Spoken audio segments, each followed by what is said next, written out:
We all go through pain. That's one thing that we can all relate to, right? Whether it's a tough breakup, whether it's a tough family situation, whether it's a financial situation, we all have pain. A lot of people don't understand that there's two roads that you can travel when it comes to pain. You can travel the road of revenge, or you can travel the road of motivation. You can use that pain to fuel you. I understand there will be many times where you reminisce and you wish you could change the result of certain situations, but what you have to understand is those situations made you who you are today. And if you hadn't have undergone a lot of those things that you went through, whether they're tragic or not, you wouldn't be who you were today.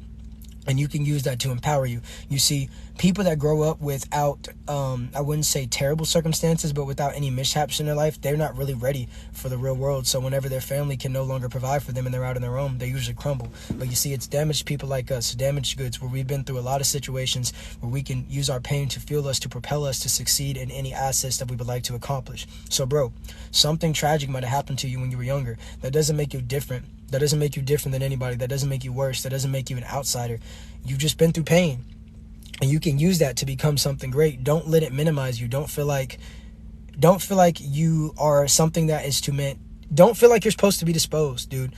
No, you have a greater purpose. And you can inspire so many kids that might be in your certain situation by telling them your story and how you climbed out of that dark hole of depression and worked to be your absolute best version of yourself. Because you being an example, you being an embodiment of your message can inspire so many kids. And even if you can inspire one kid not to make the decision to do what they feel like they got to do with their life, you're making an impact. That's what it's about, man. It's about inspiring the youth. So use your pain to fuel you, because it's not just about your journey. It's about the next generation's journey. They're watching us. They're watching how we deal with pain. They're watching how we deal with global issues. And they're going to either go one way or the other. But at least by seeing you as an example, they can make a better educated decision.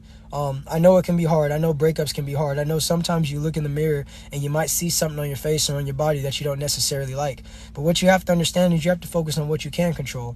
If you don't like your stomach, you can lose your gut. If you don't like how scrawny you are, you can start lifting weights. If you don't like anything about yourself, there are things that you can do to improve them. Obviously, like height and stuff like that. Genetically, you can't change that unless you pay for the money to go get the surgery, but that's neither here nor there. It's a completely different discussion. But I'm saying there's a lot of things that have solutions, but people are scared to make that leap onto the next leap pad because they don't know if they'll be able to make the landing.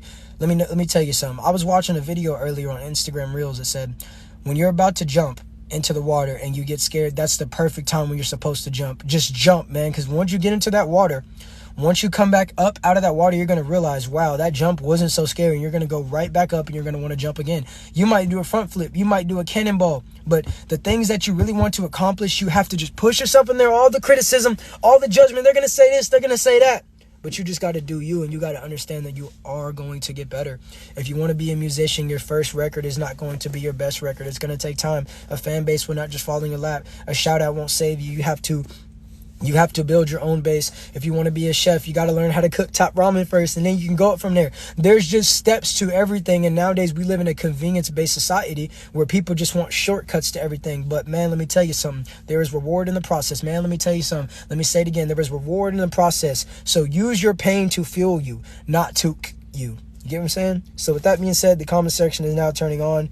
You guys have earned 5 extra minutes. To the people that are still in here, whatever you guys want to talk about, you have 5 minutes to do so. So go ahead and comment it below if you have any topics or you have any questions for me. I am yours for the next 5 minutes. I hope you guys were able to obtain, maintain, and get some good value from what I just said, man, because everything I said was 100% facts, not opinions, square business. So yeah, man, make sure you guys have tapped the follow on the bell button. And man, it is freezing in my car. Goodness gracious, let's turn the heater on. Woo! So yeah, man, comment some things. Otherwise, we just gonna be sitting here looking at each other. And I don't mind looking at myself because I look darn good, man. I look darn good, man. I look darn good. God, what? So I'll just be waiting. You guys have till 3:08. Oof. Whoever just commented, it did not go through. Thoughts on Jake versus Tate? Love the vibes. I appreciate it, man. Make sure you tap the follow on the bell button. But I think that Jake Paul has the advantage mainly because he's boxed longer, but Tate has more experience in combat sports. I think it'll be an electrifying match, and I think that it could go either way. But it'd be bad for Tate stock if he got knocked out by Jake Paul.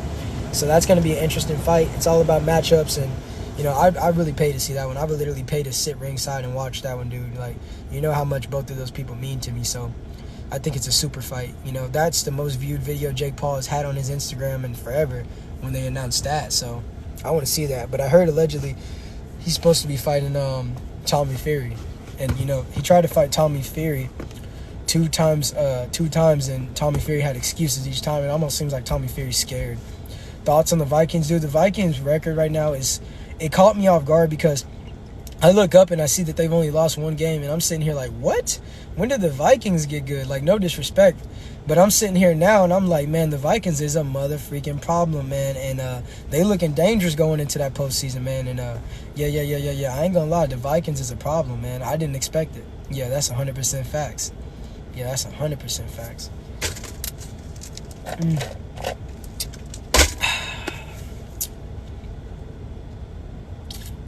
You guys got 1 more minute to ask whatever you would like, and then I'm going to go ahead and conclude this live, and I'll be back in the next hour with more episodes, man. You know we got to do 6. This is only 2. But, yeah, man, we do it how we do it. We do it well and swell, and we abide and preside and reside over our message that we're supposed to give to people to improve their lives and their circumstances, man. That's just how we do it, and we're not worried about the ones that's not sitting around. We're worried about the ones that's sitting down in the classroom looking for the game. What do you think when you see someone hating on someone living their life? I just think, man, you got to be miserable. And I'd be like, they be the best definition of male Jezebels. That's all I got to say, man. Sitting around, ooh, he said this. Ooh, he did that. Ooh. I'd be sitting here like, okay, what's next? I'd be sitting here like, what's next? That's all I'd be thinking in my head. Square business. But, man, yeah, it's 3:08. So with that being said, I hope you live as long as you want and never want as long as you live. And I will catch you on the next episode of The Marky Show. Peace. Yes, sir.